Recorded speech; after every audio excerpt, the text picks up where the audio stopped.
Hi folks, this is Aquifel, and as I promised, I want to do the SummerSlam review now. I just finished watching it because it got late last night here in Germany, and yeah, I fell asleep. Not because of the event, but because it was just too late. Anyway, I want to start with the kickoff show because there were some interesting matches on that too. Yeah, I want to start with the first kickoff show match, the 12-man tag team match by SmackDown. SmackDown, even if I don't watch the weeklies, because most of the time I don't have the time, apparently wants to have their own tag team belt. And, well, yeah, of course you need to showcase your division in order to do that. And this match served that purpose. American Alpha, the Hype Bros, the Usos, teamed up against Breezango, the Ascension, and the Vaudevillains. And yeah, well, the match, although it wasn't great, I mean, it's the kickoff show. Why would you put a 3-star plus match on the kickoff show?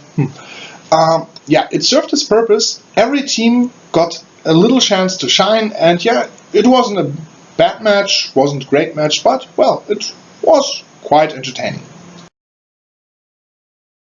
The second kickoff match was Neville and Sami Zayn versus the Dudley Boyz, and yeah, well, let's face it, since the Dudleys have returned, when they returned, it was like, whoa, the Dudleys are back, great!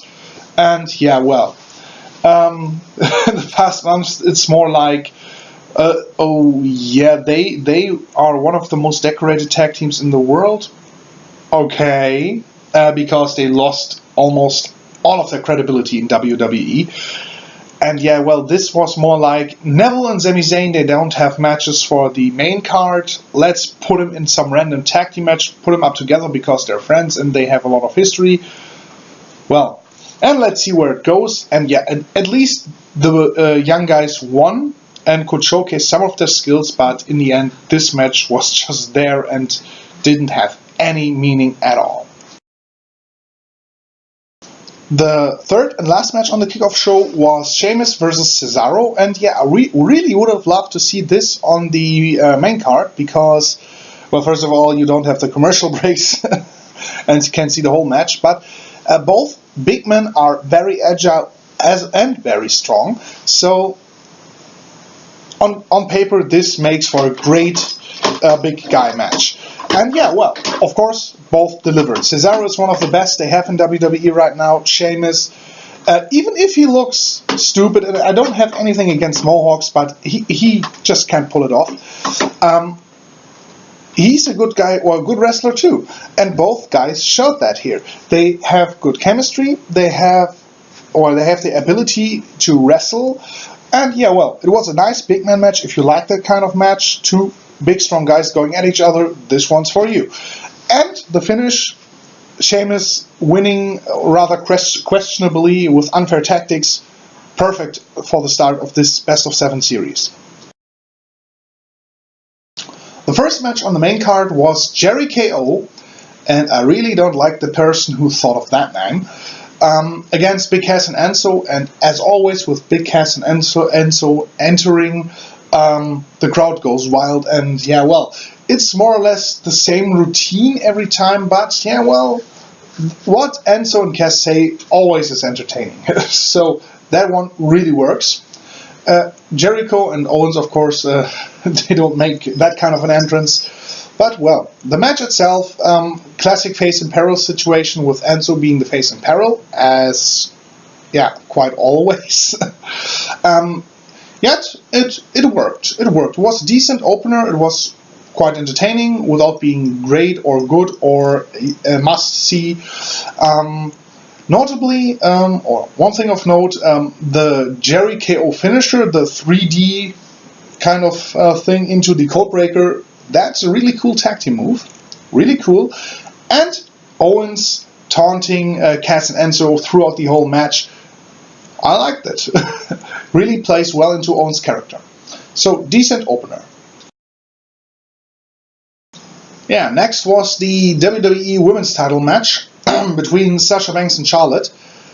I have already mentioned it before that I would have loved to see Sasha Banks win the title here. Yeah, well, she won it before, so you don't always get what you want. What I didn't like about this match, it started really good with good action and really heated, and then there were two botches that were rather. Charlotte was supposed to hit a backbreaker on the turnbuckle or the top rope, and instead she just drops Sasha Banks, and it really looked ugly and dangerous. And afterwards another botch occurred, and still after these two botches where you were like, oh my god, they're gonna screw this up so bad, they really gotten their shit back together, and delivered a great match, a good match, really good match, and possibly one of the best Divas title or women's title matches we have seen in the past years, despite the two botches. And the only thing I didn't like is that Charlotte won here. But, well, as I said, you can't always get what you want. Next was the IC title match between Apollo Crews and The Miz. It was the shortest match of the whole night, kickoff show included. And Crews is not a seasoned veteran in WWE enough to carry The Miz to a good match, especially in 5 minutes or 6 minutes. And The Miz, he gives his best, but it's just not good enough for this match to be good or great. It isn't bad. Crews can show off some of his moves. The Miz is his typical heel persona, which works perfectly because he tries to walk out, and that is what turns the tide in his favor. So he of course retains, which is the right decision at the moment, especially given Apollo Crews as the opponent, as much as I like Crews. The fourth match was AJ Styles versus John Cena, and I'll try to keep it short here. It was great. Both have stellar chemistry, and most importantly, there was tons of drama. Many people would say that it was a bit overkill, but given the story that John Cena says, hey, I'm here to stay, I love the WWE, I'm not just a pretty face for the mainstream media, I'm the top dog of this company. And AJ Styles says, no, you're not. You're just a nice face to put out there, but here in this ring, you're not on par with me. That's the story. And of course, both guys go all out, and you can't finish such a match with that storyline with the first AA or the first Styles Clash or the first Phenomenal Elbow, whatever. And so, of course, there's a little bit overkill. Still, great match. The finish sequence, just plain awesome. And John Cena's look when, after the Super AA, AJ Styles kicked out, it was like, what the fuck? It's the feeling many people get with when Cena kicks out of such moves. And this time AJ Styles did it. And it was just plain awesome. And possibly the best match WWE had this year, and most likely the best they will have this year. So, just phenomenal.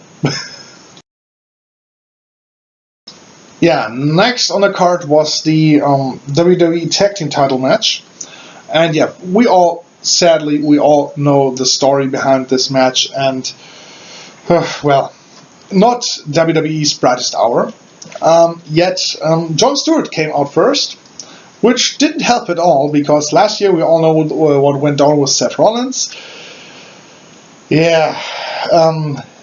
As I mentioned, it didn't help at all. It didn't help the match at all. The match itself was decent, not bad, just decent, and somehow it felt more like this is the middle part or the beginning of the big, or let's say the middle part of this whole feud, instead of the showdown that SummerSlam would have deserved. In the end, Big E comes out, saves Jon Stewart's ass, and it ends in DQ, in a DQ win for the club. And it was decent, but if you haven't seen it, you haven't missed anything. Next was the biggest disappointment of the night, Dean Ambrose versus Dolph Ziggler. I'll try to keep it short here. Technically, the wrestling that they did wasn't bad at all, but somehow it felt like a mid-card match. It didn't feel important in any way, and the build-up was good. During the build-up, it felt important. you had the feeling, oh yeah, Dolph Ziggler really wants to have his last shot, possibly last shot at the title, and he really wants to be a main eventer again. And there was intensity and everything. This match lacked all of that. Dean Ambrose was more like a heel, and it appeared to me that this was more like the main eventer, the world champ, defeating a jobber at a house show. This is the feel this match delivered. And yeah, of course, that is quite disappointing. Even if they didn't do anything wrong from the wrestling standpoint of view, it just felt like, yeah, well, unimportant. Speaking of unimportant, the 6 women tag team match. Well, Eva Marie obviously was out, and everybody was guessing who might replace her. It was Nikki Bella. The match itself, well, of course, it wasn't anything really of note or noteworthy. It was just there. It was more or less like a filler, but at least it wasn't absolutely cringe-worthy. It was a decent 6 women tag team match, but the thing that really annoyed me a little bit, Becky Lynch again lost. Her team again lost. Even if Carmella took the pinfall, how often does Becky Lynch have to lose, and how long does Natalya have to stay heel? She just isn't a good heel. So this match, again, didn't hurt anybody. It wasn't a total crap fest, but, well, you didn't really have to see it. After the disappointment that Ziggler versus Ambrose was, everybody was looking forward to Finn Balor versus Seth Rollins for the Universal title. And yeah, well, the match, of course, after a match like AJ Styles versus John Cena, which occurred a little bit too soon on the card, everything else could just fade in comparison. And yeah, this didn't really hurt the match, but I think some people won't see this match, or wouldn't say this match is as strong as it actually is because of Styles versus Cena. But Rollins and Balor really pulled one off here. It was a great match. Tons of hard spots like power bombs against the barricades and stuff like that. It was hard fought. It really had a great finish sequence with tons of suspension. And yeah, well, it just was a great match. I really liked it, and I just don't think that some people will give it as much credit as it deserves. But, well, we'll see that. Well, the US title match, it was more like, well, 2 matches left, and between 2 main events, either they totally overestimate the importance of the US title, or it will be a 2-minute match that really craps all over the place. Luckily enough, it wasn't any of these. It was a brawl. Before the match even started, they went at each other, and yeah, Rusev dominated in the beginning, but in the end, Reigns, of course, got his revenge for the attacks on his arm on Raw. Well, Rusev really hurt him there, and he this time really hurt Rusev. What I didn't like about this, even if it was smart in the way that Reigns could get his revenge without winning the title, or and Rusev losing, so to speak, without losing credibility as a champion. What I didn't like, Roman Reigns came out on top, and that's not the biggest issue here. The biggest issue is this whole wedding stuff. It's just something you have to tell Vince McMahon that this is crap. Nobody wants to see this shit. And here, I feel more sympathetic, or I sympathize more with Rusev and Lana. Yeah, they insult Americans all the time, but I don't fucking care about that. Roman Reigns with his arrogant smirk, and he's not the cool guy who plays tricks on the guys nobody likes. He's just an asshole ruining the day for somebody people don't like either. So it really comes off or comes across wrong here, and I don't see why I should sympathize with Roman Reigns in this situation. well, we'll see. Hopefully, next time they'll have a match, and let's see how that goes. Yeah, the last match on the card, Randy Orton versus Brock Lesnar, 15 years in the making. Whoa. Yeah, well, I think it is a little bit overhyped, this match. It's not 15 years in the making. It's more like what Brock Lesnar said. I don't have any relation with Randy Orton. Who the fuck is that guy? It's more like Brock Lesnar really is a fucking legend, and Randy Orton is just a WWE superstar. But I get where Randy Orton is coming from. The story made sense. So, yeah, well, it was interesting to see how this one would go down.